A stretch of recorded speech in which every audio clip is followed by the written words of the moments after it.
What's up, everybody? Welcome back. Ken Jr. from Giving It a Try. Today, we have a special race review and race recap. We're talking about the 2023 Inaugural 70.3 at Jones Beach on Long Island, New York. A little bit about myself. I am a local triathlete and coach, part of Landshark Endurance. You may have seen us out on the course that day. We were one of the local tri teams that were participating in this event and had the most members out there on the course that day from all the local tri teams. A little bit history about this event was, this has been in the making for quite some time. The race director, Corey Roberts from Race Awesome, sparked this idea, many years ago, I believe almost 8 years ago, about holding such an event here. The process started, it was going, and then COVID happened, everything shut down, and all these ideas and plans were pushed a little bit, obviously, and derailed at the time. I got into triathlon about 6 to 7 years ago. So as soon as I got into the sport locally, it was always this idea. It was always this, one day there's going to be some type of Ironman event down here at the beach. And if you don't know about the area, well, first of all, Long Island as a whole, this is like a mecca for triathlon and endurance sports. There are so many local teams and hundreds of local athletes that participate in these events every year. And we just see each other all the time. There's so many different places to train, so many different bike paths and running routes and open water swim locations. And it's just a very concentrated area of local triathletes. So it was exciting news to think that one day you may be doing an Ironman branded event, in your hometown, basically in your backyard. And where this event takes place is, a very large training ground area. There's so many open water swim locations right near where the swim was over the weekend, as well as a newly extended closed bike path, which is a 40-mile loop on a closed path. If you see it on my Instagram page a bunch, it is really a special place to go because it is one of the safest places, I would say, that you can ride your bike for an extended period of time and actually get that type of endurance workout that you're looking for. And as well, just running. There's so many places to run locally around here, whether it's on the path, trails, whatever it is. So many local running groups. It really just is the mecca of endurance sports. So to think that one day an event like this would be coming to this area was pretty surreal. COVID with the lockdowns, and I was supposed to do Maine that year, the race was canceled, obviously. And I had been training up to do that 70.3. And just the idea and the allure of having an event like this locally actually sparked us to have that idea for the summer when all the races were canceled, where instead of doing Maine that weekend, we actually did a virtual 70.3 right in the area of where this race was, where we swam in the bay right nearby where the swim was. We biked the bike path, which we rode right next to over this weekend on the course, and actually ran right next to the bike course in one of the local parks. So it was just always one of these ideas in our heads where it would be just so cool that if we had, at least a 70.3 event locally. So fast forward, COVID's over, all that planning came through. Corey Roberts was able to seal the deal, have an inaugural Ironman event come to Long Island in the Jones Beach area. And let me tell you, when he announced that it was happening, it was crazy. And when he announced the amount of athletes that they were going to allow, and 3,800 signed up for this race, that it was going to be the largest inaugural 70.3 event, that was going to be something truly special. So a little bit now about the course. Some things had changed since it was initially announced, the race, but the swim was going to be in a protected bay, Zach's Bay, which is right near, the Jones Beach Theater, which is a venue that holds many concerts and outdoor activities, and, a protected bay. So you think, okay, it's going to be a pretty flat swim, pretty unassuming swim, going to be, a pretty fast swim. It's, the bay area, usually in the morning, is just super flat, sun coming up, beautiful picturesque view of just out there on the horizon, and that's what we were kind of anticipating for when this race happened.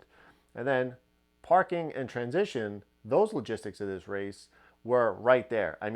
The parking and area that this race is held at holds tens of thousands of people for events throughout the year. They even have an air show over the summer down there, which really packs everything out, and they have no problems with getting people in and out. And just the summer beach traffic, those beaches are full of people all summer long, and it handles it. So really, the amount of people that this event was going to have, even though in Ironman and racing standards was a lot, it was just a drop in the bucket for what the venue down there can actually handle. That's transition, that's parking, bike course. Now, what's this bike going to be? We didn't know when this was all in the planning. Were they going to keep it along the long east-west Ocean Parkway down there, or was it going to go up on one of the parkways? And thankfully, the decision was made for the course to go northbound out of the transition area down by the bay on the Wantagh Parkway, which is a local closed parkway, and it was going to be closed on race day to traffic. And now let me tell you what that really means here. This was my 10th 70.3 distance race. Comparing it to other venues, and nothing against any other venues, but just out of comparison, being in Atlantic City, sharing the expressway with cars still, being in Tennessee, Chattanooga with open roadways, being in Maine with some roads that are, still open to traffic, to be able to be on a closed parkway, completely closed to all outside vehicles is amazing.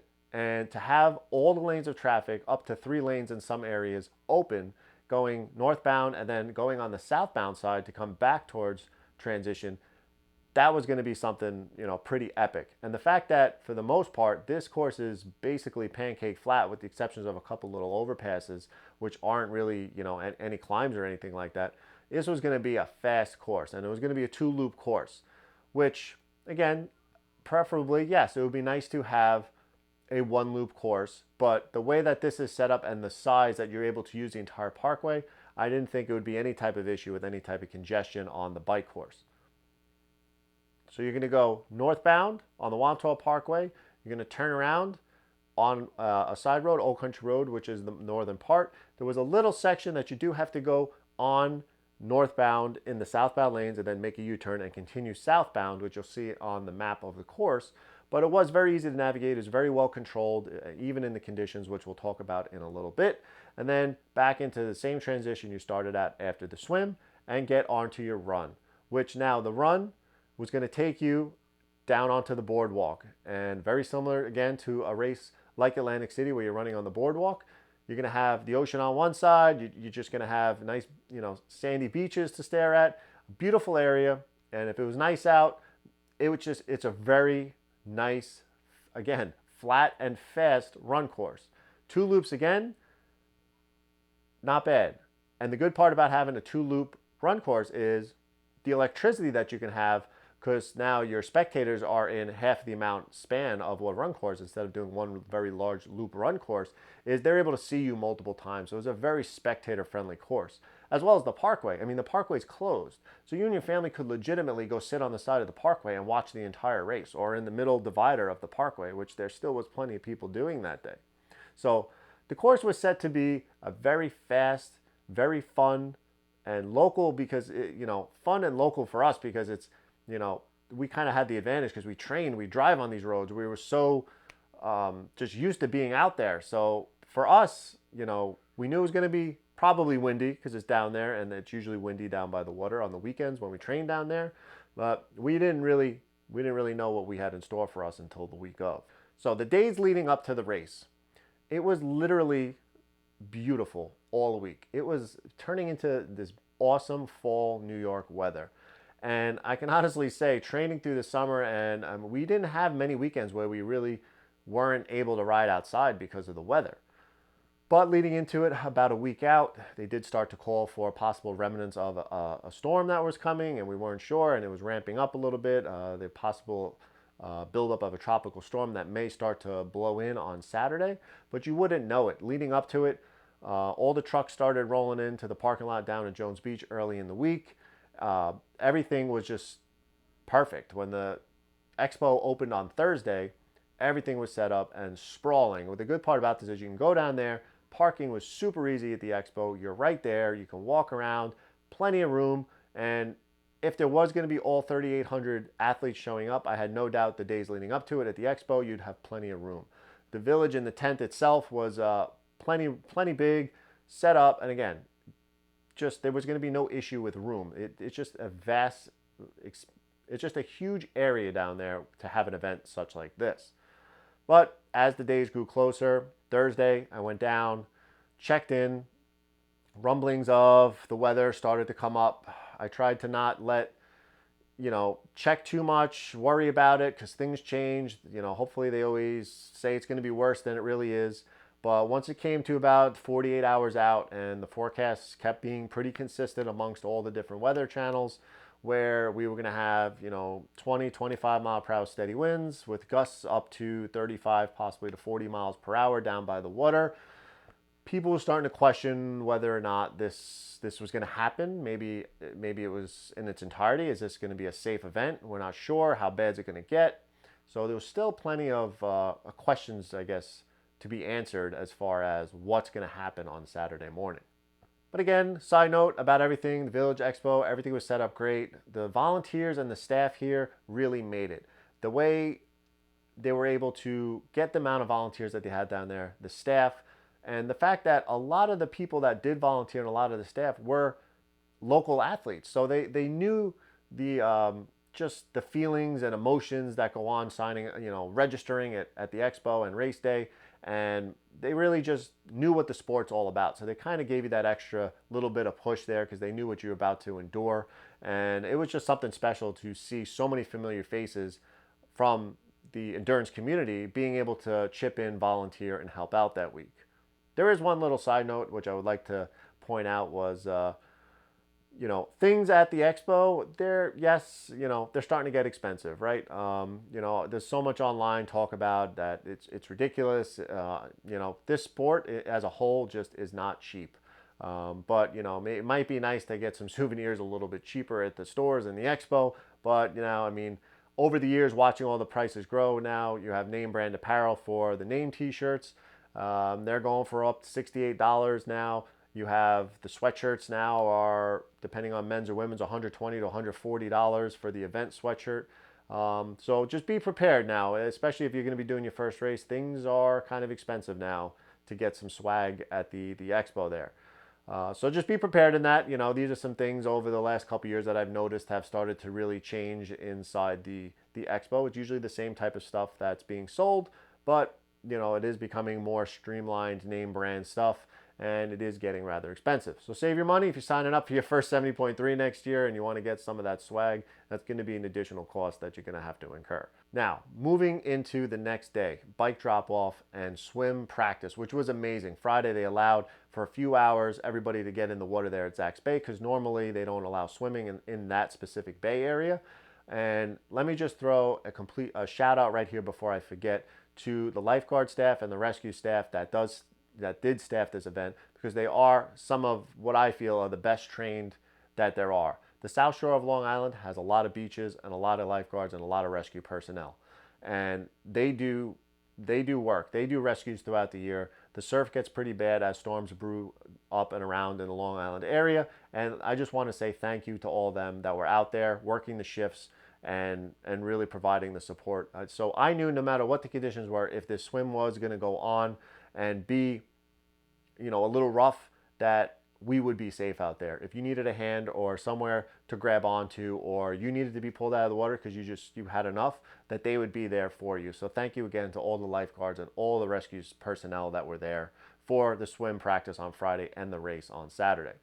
So we got in the water on Friday. It was starting to get pretty dang windy on Friday. It was still sunny out, but that flat bay started to throw some chop. So I'm very glad I was able to get in the water on Friday. I swam out. Swim course is straight out. There's a little bit of a right turn. We were supposed to go through a gate with 2 red buoys, go out to the turnaround, turn 2 left turns, and come back in. On the practice swim, I swam out to the gated area, went around that buoy, came back. It was about 750 yards. It was pretty choppy. Said, it should be doable if it doesn't get much worse than this, but we'll see. They were supposed to call for winds really picking up in the morning of the race. A lot of people started to second guess what was going on because the weather forecast was still ramping up with the wind and the conditions for Saturday. I know a lot of personal friends that had to make this tough decision. A lot of people also are, you're damned if you do, you're damned if you don't. People will complain if they cancel the race. People will complain if they don't cancel the race. So you have to weigh these options. I cannot imagine the decisions that had to be made by, the event staff the night before and the morning of for this event. But inevitably, you're signed up for this event. The decision lies on you, and you know yourself, the pros and cons of going out there. The safety factor. Do you want to place yourself in some type of possible danger out there? Are your swim skills the ability to swim in that type of condition that may be out there Saturday morning? And also, was this an A race for you? There were some people I know that they have other things coming up. They're going to Kona in a few weeks. And so, is it worth going out there and possibly getting in a bike rack or just having a bad day when you have these bigger goals coming up? Or was this your first 70.3 and you were so anxious already for the race, even on a good day, even though you trained really hard, but you just maybe just didn't want to have that bad experience for the first time? So I'll never knock anybody that didn't show up to the actual start line that morning, because even I'll admit it to myself as a, you know, a moderate level triathlete and coach that, you know, even myself, I had to weigh those pros and cons, risk versus reward on should we go out there and actually put an effort in on race day for this? Is it too, you know, is going down on the bike possibly worth it? I mean, that these are things you have to weigh in your mind on a day like this. But we came in the morning of parking. Some people said it was a little bit of an issue, but let me give you a little tip. Especially, I think you know, that probably changed things. Again, this is the inaugural year. Parking spots, plenty. Trust me, there's parking fields everywhere in walking distance, so you will find a spot. But you got to get there early. You can't try to show up 20 minutes before transition closes, think you're going to slip into a closed spot and get your stuff. There's basically three parkways that lead down to this area. You have the Meadowbrook on the west, the Wanto, which was going to be closed in the morning, that's where the race is, and then Robert Moses, which is out on the east end. So on Long Island, everybody coming from the east end would take Robert Moses down. They would head westbound on Ocean Parkway and be able to turn right into the main parking lot. Right side turn, your side of the street. We came down the Meadowbrook from the west side, came down past the water tower, the pencil that you see, you know, in all the pictures there, and we're supposed to make the first U-turn and then get into the parking lot. There was a little bit of a jam at that U-turn, and there was plenty of cars headed down. But what we should have just did right away, we had waited about 20 minutes at that turnaround. We became the next car ready to go to that turnaround, and they shut that turnaround down and made everybody go down a few miles to the next turnaround, which would alleviate some of the traffic. So for next time, what I would do is make sure, you know, I just, you know, if I'm, why wait a turn? There's other turnarounds down that parkway that you can go on to get in the line to get in the parking lot. But I'm sure any little issues with funneling the traffic into those large parking lots is going to be taken care of for next year. But again, arrive early. You know, we planned to get there and we knew it was going to be raining in the morning, so we were just going to hang out in the car for 20, 25 minutes anyway. So we only got to hang out for 10 or 15 minutes in the car instead. But race morning, you know, we woke up. It didn't seem that windy out in the morning. It really wasn't raining yet. But as we put our stuff in transition, it started to kind of get a little worse. And as it was getting closer to that 7 a.m. start, I felt around about 6 o'clock, 6:30, the winds just really started to pick up. And the bay started, it was an east wind blowing all the water to the shore, started to just turn and get choppy. And white caps in the bay, which I'm telling you, down there, I'm going to try and find a video of one of the mornings I was out there. It is so glass flat and beautiful out there, typically in the mornings. And this was nothing like what was to be expected for this swim, for this event. Just coming down there with a few friends and some of the athletes that I'm coaching, it was like, you know, a lot of us were like, you know, this could be a bit of a disaster out here. And I had faith that they would make the right decision, and I trusted whatever decision that they would make. And they did make the decision right before the race started, as everybody was going to the swim, that they were going to have a shortened swim. It was going to be about 750 yards. We're going to swim out a few buoys. We're going to make a turn, swim back a few buoys on the turnaround, and that was going to be the swim course for the day. I was very excited about that because when we did step up to the swim start area, it just seemed like the storm just started. It started to drizzle, it started to rain, and the water just became a washing machine. And just seeing all the rescue personnel now that was going to be projected for a 1.2 mile swim closer in on only 750 yard swim now, basically, you know, let's half the course call it. I was confident at least that if anything did get really bad out there, that there would be enough people to, you know, help and help the people out there that needed help. So I'm glad that happened. They filtered people in the water super quick. I mean, it was five swimmers every 5 seconds on the beep, and it was just people flowing in. You could walk a little bit up to your waist level, and then boom, everybody's in. And just watching the videos now, it just crazy amount of people that are just funneling in the water, and you can just tell a little bit of chop out there. And then the swimmers started chopping up the water, and it wasn't that bad, believe it or not. It was, the first two, three buoys out, I started to see the turn buoy. And then once I kind of got that turn buoy in sight, I started to notice like kind of the rescue personnel getting a little closer into the actual swim course. At one point, I actually had to swim around the kayak that a bunch of people were holding on to. And I would think the worst part of that swim, it reminded me kind of that Atlantic City turn buoy for a couple years when I did that race, where I couldn't get around that buoy. It was just waves out there. So I popped that up out of the water, looked around a little bit, tried to get my bearings, and I just kept getting blasted with water. So it was actually better to just put head down and just keep swimming. So I was just telling myself, though, that's where the waves are blowing back to shore. So if you just get past this turnaround, it'll be so much better for you. Just trust it. Just head down. Just survival. But it literally was like, I hate to. Yeah, it was like a boat went over and there was just people in the water. Like there was people popping up, backstroking, holding on to buoys, holding on to rafts, holding on to kayaks, and I mean it got a little crazy out there. So if you felt demoralized a little bit by that swim because it was your first race, please, it is usually not like that. Usually they're a lot less eventful, the swims. Thinking about it now, do I think that maybe the swim should have just been canceled altogether? I'm happy personally that we were able to go in the water and at least give it, most people, most athletes logged between 800 and 1,000 yards for that swim. So it was good to at least have a swim bike run that day, especially for the inaugural event. If you didn't make it out of the water by some chance, I don't know what the numbers were if people were pulled out of the water and didn't continue on with the race. Don't let that defeat you. It was a nasty day. Even people that are good swimmers, that are, confident swimmers, said that it was a tough swim. So I know after an event, if there's a confident swimmer telling me that it was a tough swim, it was a tough swim. So there we go, coming out of the water. And believe it or not, the water temp was 66 the day before, so we were anticipating it to be a little chilly. But the morning of, it was 60 degrees, the air temperature. And it was pretty chilly the day before because the sun was out, so the temperature was warmer outside than it was in the water. But the morning of, getting in the water when I was expecting it to be like a chill, like a really chilly blast of water, was actually warmer. The water was warmer than the air, so it felt good to actually get in the water. And on the way back, all I'm thinking of, when I get out of this water, I am going to start to just get cold. Like everybody, like layering is going to be key on the bike. And I did bring some things, options to wear on the bike depending how it was and what the weather was like. But we got out. As soon as you touch ground, bottom, everybody's up. We're through into transition, which is literally right there. It's a very, it's not a long run. It's on a very, like a cobbled concrete almost. So my feet kind of hurt getting into transition a little bit, but it wasn't too bad. It's probably because they were cold.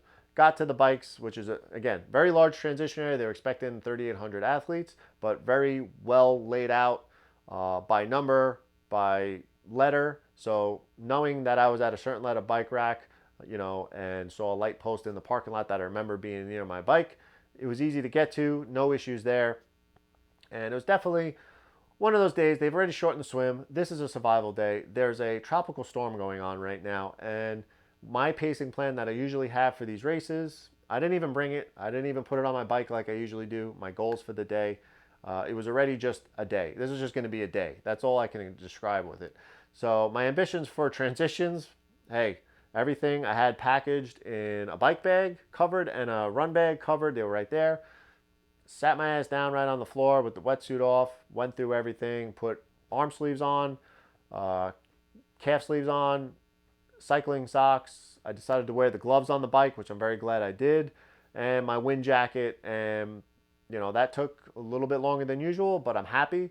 Got out on the course, and as soon as we left transition, you have to go to you kind of bear to the right a little bit around a turn, and then there's three bridges that you're going to go over on the south end of the course that are pretty exposed. And knowing that these bridges go northbound and the wind was coming dead from the east, we knew we were going to have a crosswind and up to 35 to 40 mile per hour gusts. And I knew those bridges were going to be the worst part of the course. After you get a few miles up, after you pass, there's Merrick Road, which is a cross street, and then another parkway, the Southern Parkway.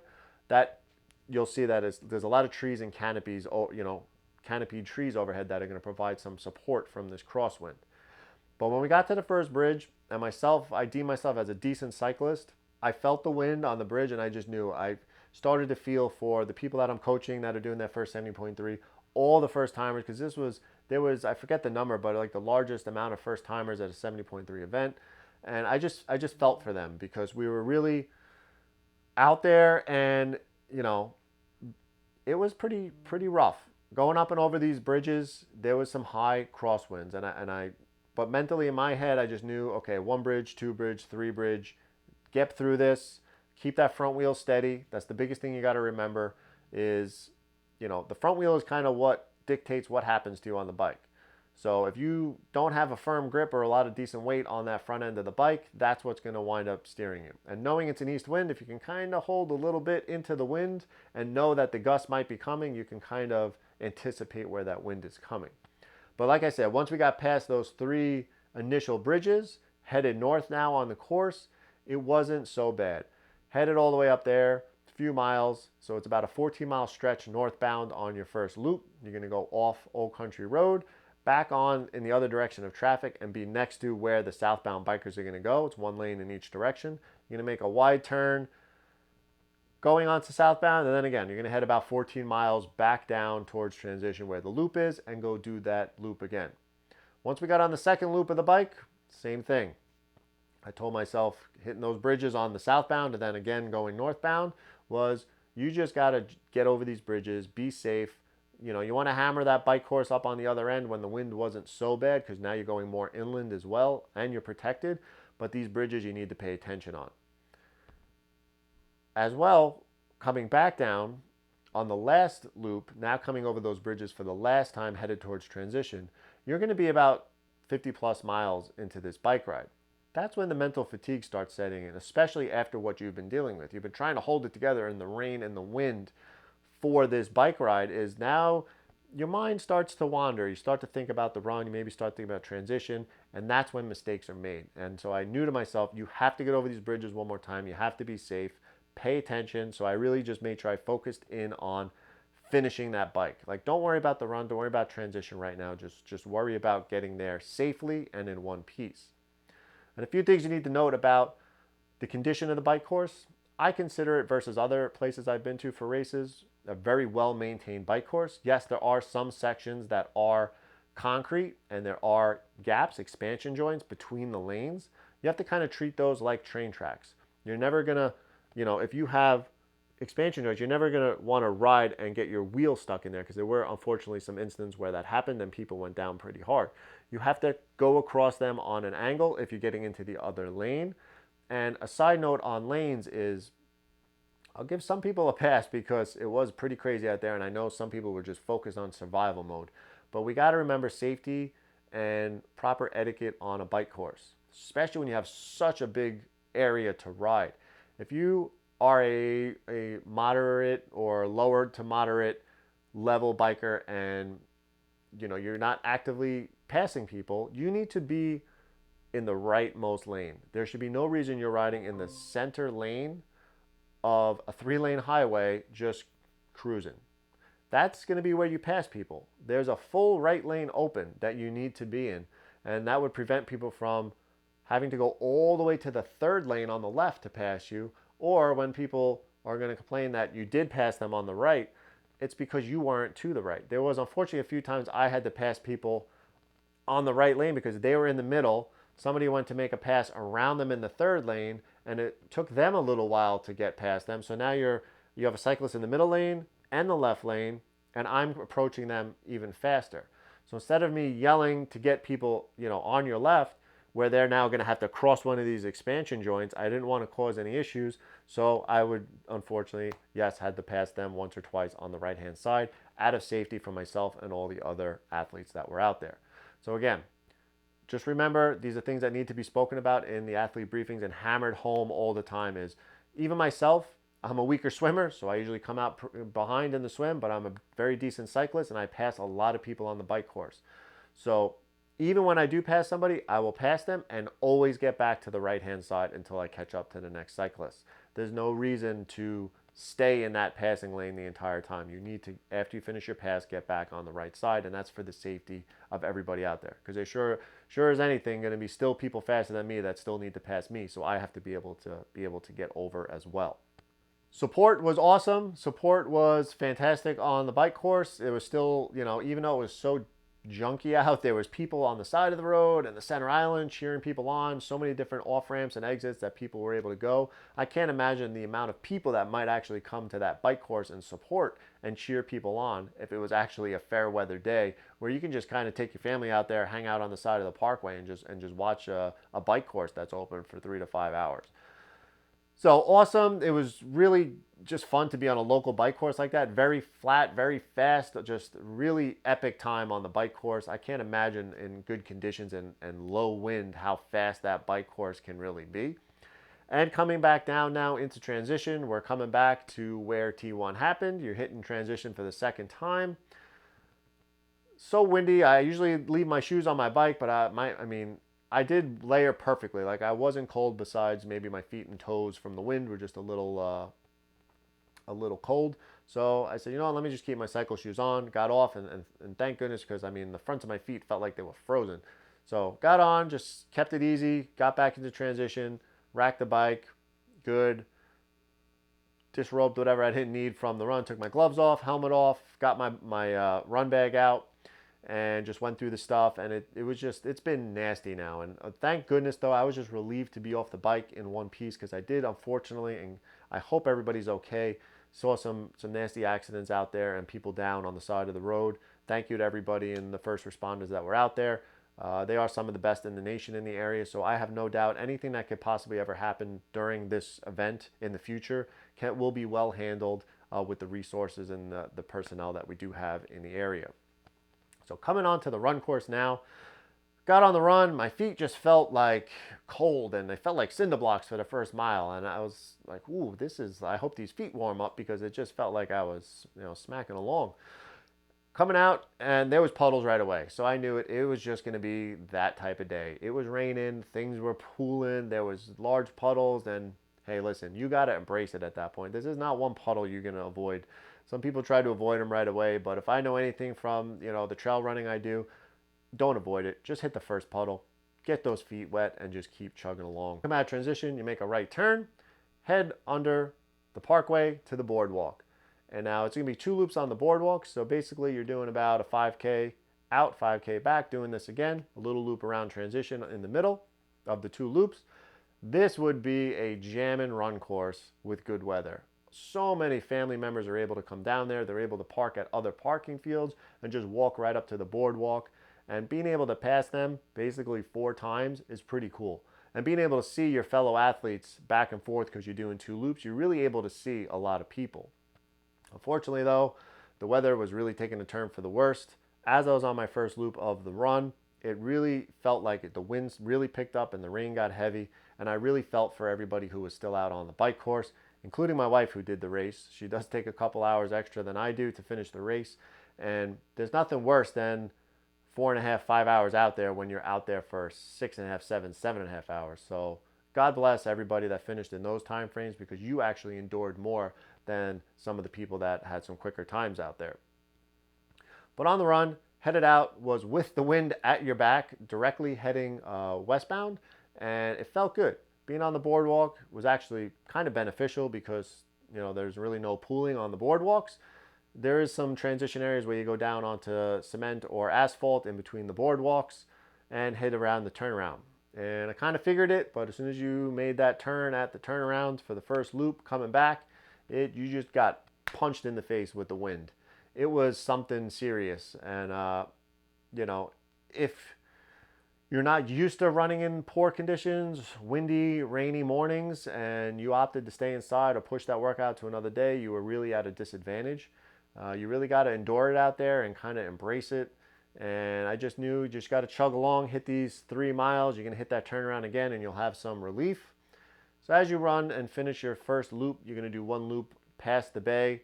And as we ran the perimeter of the bay where the swim was, it got even worse, the bay. The water was all pushed up to basically the path area. It was flowing over onto the path in one area and there was still tons of white caps and waves out there.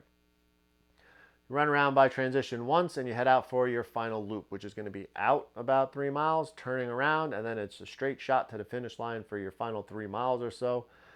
Same thing though, it was still relentless. The wind was there, the rain was there. Thankfully I wore some yellow lensed glasses to kind of keep the wind and rain out of my eye, but it was just hard to see sometimes. They were fogging up. And just, it was electric though. Seeing everybody out there that again, just because I'm a local and all the people I train with, fast run course.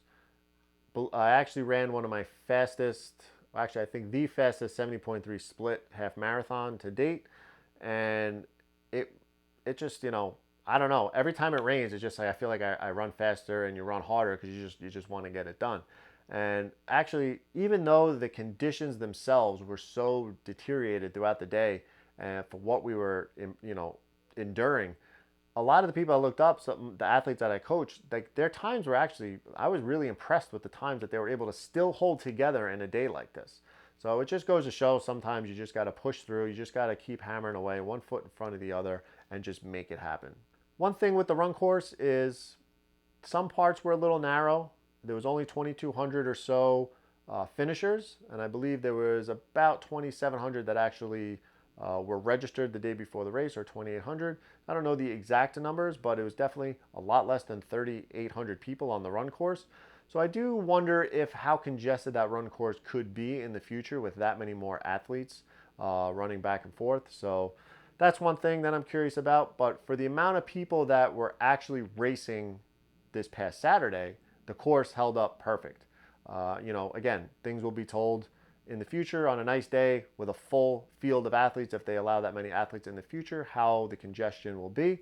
But I didn't feel at all really over congested with the amount of athletes that were out there on Saturday. So here we are. We stand now just over 48 hours post race, post finish. And I really wanted to make this video yesterday because there was so many emotions and thoughts on my head still, but I just wanted to let it all soak in. Give it another day. You kind of, I don't want to say you'll ever forget about what happened that day, but you kind of look at it as, was it really that bad? But I mean, it was interesting.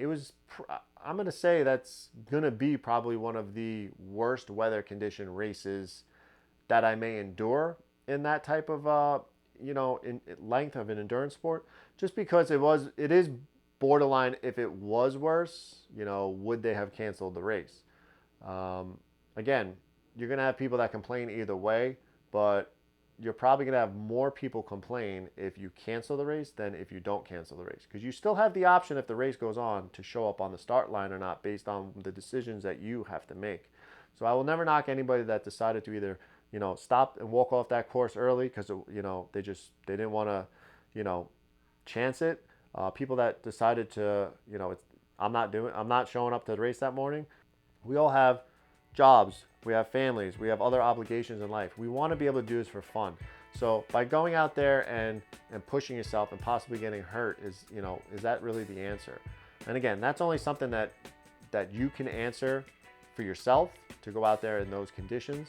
But for everybody that did though go out there, seriously, give yourself a pat on the back. Even if you came off after one loop of that bike and still did the run, you endured something that day. Even just showing up at that start line, even if you didn't finish the swim, you made a decision that day to do something incredible and something very hard that not a lot of human beings would understand. And your friends and family probably think you're crazy, but you probably half are for doing this anyway. But I really just want to say congratulations to everybody who either attempted, people that finished, and people that were just out there. And thank you to everybody that came out and supported, friends, family. Thank the volunteers, the staff. I mean, you didn't have to show up that day. You were volunteering, but you had an obligation. You showed up as well. You made this event possible, because if you all didn't show up that morning, we wouldn't have had a race. Thank you to everybody that was out there, the swim support, everybody that was blocking traffic for the day, just anybody and everybody that supported in one way or another. And again, to the athletes that did cross that finish line, amazing. Seriously, it just goes to show, what you're capable of physically, mentally, and the inevitable question though, what I always end with one of these race reviews or recaps is, would I do the race again? Well, they did announce it for next year. They announced it at the Expo that there will be a 70.3 at Jones Beach again next year. But I'm not going to commit to it just yet because I may have some other plans in the works for next year. I really want to plan out next year properly. But if I happen to be in the town and I'm not racing, I will be there. I will be supporting. I will be cheering everybody on.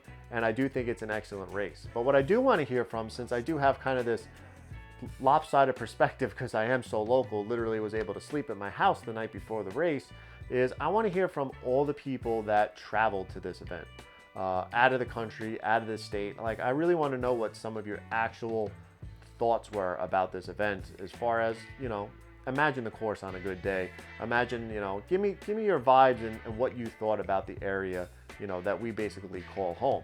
So drop that down in the comments. Let's have a discussion. I'm really curious. I've reached out to some people on Instagram about it, and they had some pretty gnarly things to say about it. So again, awesome job to everybody. You know, stay safe out there, stay healthy, balance that life 1 mile at a time, and I'll see you on the next one.